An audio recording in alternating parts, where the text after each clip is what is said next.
नमस्कार मित्रांनो, वेलकम, स्वागत आहे माझ्या आयुर्वेद विथ सुनीता या चॅनलमध्ये.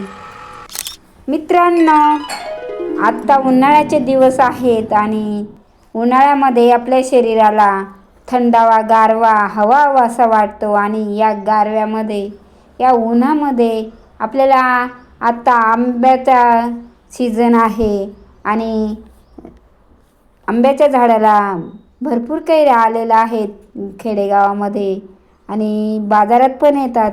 आणि अशा या उन्हाळ्यामध्ये आपल्याला आंबट गोड खाऊशी वाटतं. आणि आता ज्या कैऱ्या आहेत, आपण कैरीपासून एकदम छानशी अशी चुणचुणीत आंबट गोड चटणी बनवणार आहोत. त्यासाठी मी लागणारं साहित्य घेतलं आहे: बीटचे तुकडे थोडेसे, जाड मिरची, टोमाटर अर्धा, कांदा अर्धा आणि कोथिंबीर आणि 2 कलमी आंब्याच्या कैऱ्या घेतल्या आहेत आणि लसणाच्या 9-10 पाकळ्या घेतल्या आहेत. चला तर आपण आता हे सर्व मिक्सरमध्ये फिरवून घेऊ आणि छानशी अशी एकदम करंजी अशी चटणी बनवणार आहोत. एकदम ग्रेव्ही आणि एकदम चमचमीत चटणी, छानशी अशी आंबट गोड, एकदम तोंडाला पाणी येईल अशी चटणी बनवणार आहोत. आणि मित्रांनो, टमाटर आणि बीट टाकल्यामुळे चटणीला कलर येतो आणि बीट आपल्या शरीरासाठी रक्तवर्धक आहे, त्यामुळे बीटचा वापर मी केलेला आहे. आणि एकदम नवीन अशी छानशी नवीन पद्धत आहे. कांदा पण घातला आहे, लसणाच्या पाकळ्या घातल्या आहे, कोथिंबीरसुद्धा घातली आहे आणि एकदम छान अशी चटणी बनते. चला तर आता तुम्हाला मी चटणी बनवून दाखवते. आता मी हे सर्व मिक्सरमध्ये टाकलं आहे आणि ते आता मी मस्त मिक्सरमधून मिडियम असं छानसं काढून घेते आहे. आणि नंतर आपण कैऱ्या किसू आणि कैऱ्या मस्त तुकडे करून ते सुद्धा मिक्सरमधून आता मी कैऱ्या किसते आहे. आणि चाकू लई धारदार आहे, हाताला लागून वगैरे जाईल, त्यामुळे मला भीती वाटते आहे. तर मित्रांनो, तुम्हाला कैरी आवडते का? कैरीची चटणी खायला आवडते का? बघा, तुम्ही एकदा कराल ना, पुन्हा पुन्हा खाल आणि खूपच छान असं एकदम नंबर.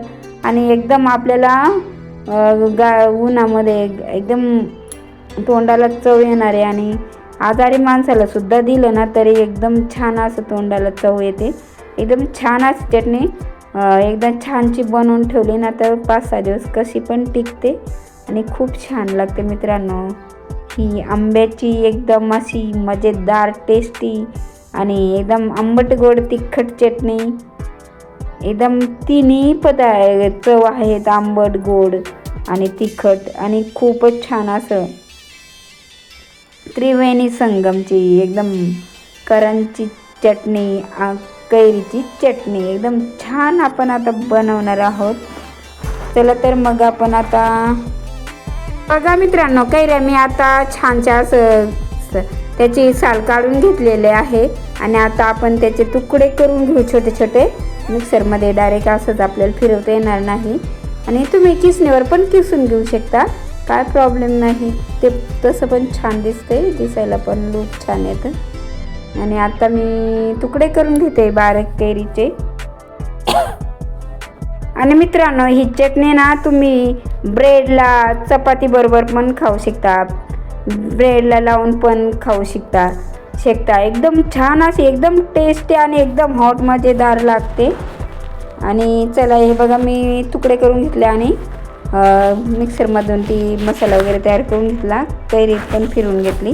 आता कढई तापायला ठेवली. आपण कढईमध्ये आपण 2 चमचे तेल घातले. तेल थोडंसं जास्त घाला म्हणजे थोडे टिकल त्यासाठी. आणि त्यात मी जिरं टाकलं आहे आणि छानसे आपण आता फोडणी देऊ. मोहरी टाकते, नंतर थोडंसं ही आपले धनिया पावडर, नंतर जिरा पावडर, ओवा पावडर टाकले. आणि त्यानंतर आपण आता घालणार आहोत त्यामध्ये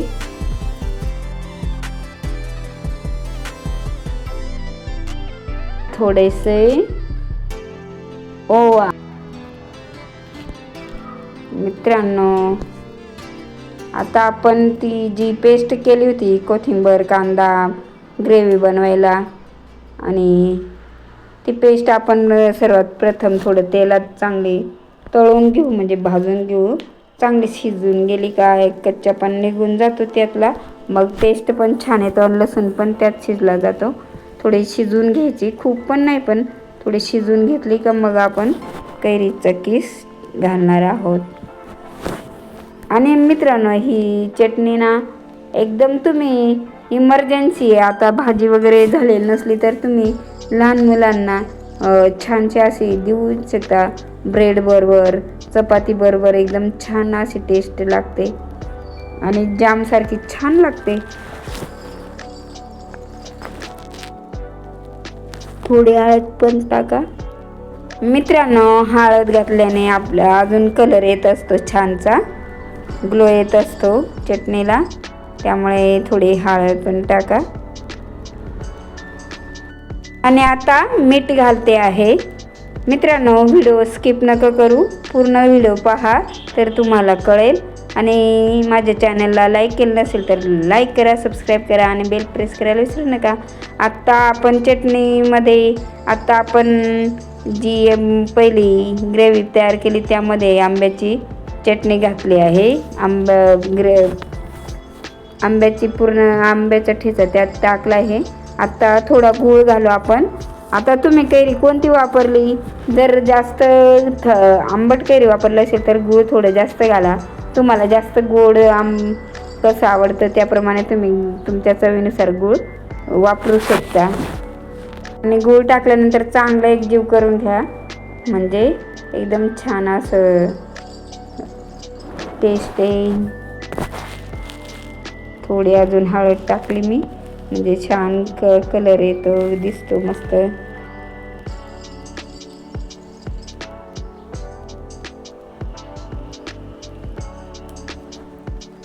मित्रांनो, गावाकडे ना माझी आजी पण चटणी बनवायची अशी, परंतु ती असं आपल्या दगडीच्या खलबत्त्यामध्ये लसूण वगैरे टाकून आणि छान अशी साधी चटणी बनवायची, पण खूप छान लागायची.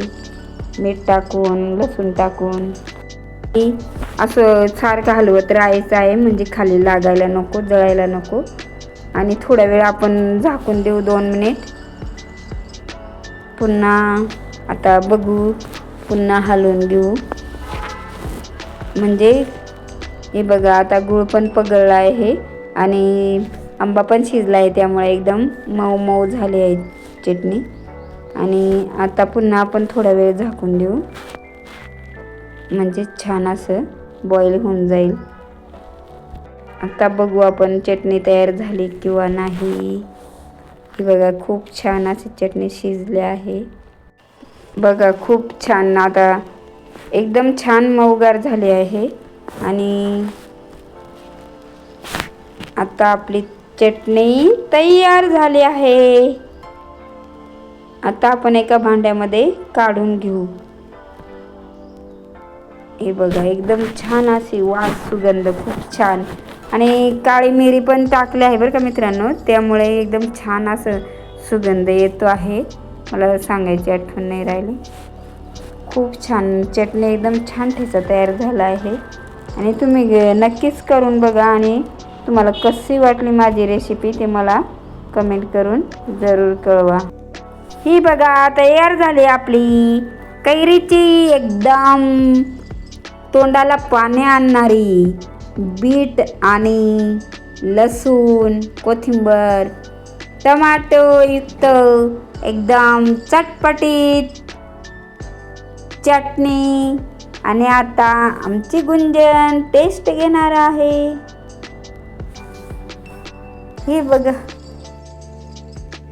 सो यम्मी अँड टेस्टी कच्च्या कैरीची चटणी किती छान आहे, बघूनच खूप छान वाटतंय. आणि ना हिचं वास घेतल्यावर एकदम भारी आंबट गोड लागते ही चटणी, इतकी छान, मला खूप आवडली.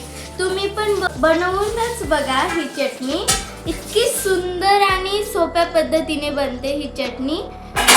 तर पोळी बरोबर खाऊ शकतो. तर आपण पोळी बरोबर, ब्रेड बरोबर कशासोबत पण खाऊ शकतो. तुम्हाला जसं आवडेल तसं तुम्ही खाऊ शकता. तुम्ही एकदा नक्कीच ट्राय करा ही चटणी. चला तर मग.